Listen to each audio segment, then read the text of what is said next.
it is justified to punish a man or a woman before they were found guilty of anything for alleged crimes that they did not commit, that was allegedly committed maybe even hundreds of years before the day that they were born. This is what we appreciate from what is America doing for the world, ending this madness.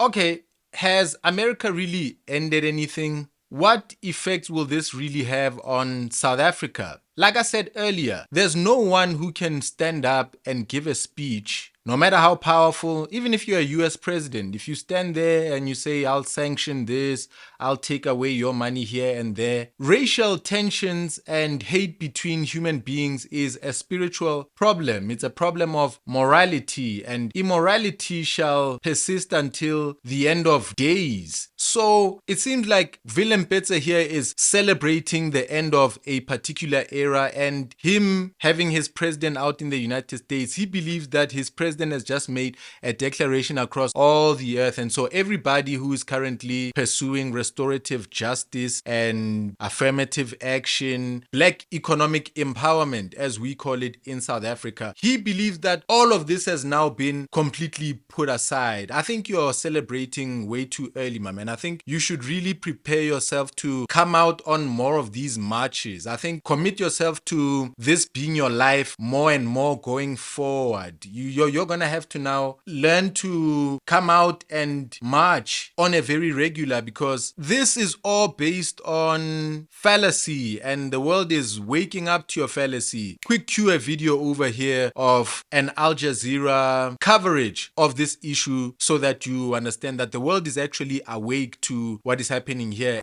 Donald Trump has signed a directive stopping all U.S. foreign aid to South Africa and offered refugee status to Afrikaners, white South Africans, many of whom were complicit in the system of apartheid.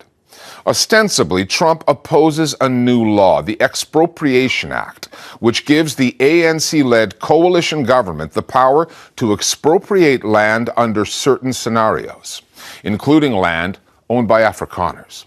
The order also accuses the government of fueling violence against racially disfavored landowners. Trump's talking about white people, farmers. The South African government disputes those arguments, says they're based on misinformation and propaganda. We'll get at that, where that material comes from, and how it has made it onto news channels in the U.S. and beyond. The other angle playing into this story, South Africa also happens to be the country that has taken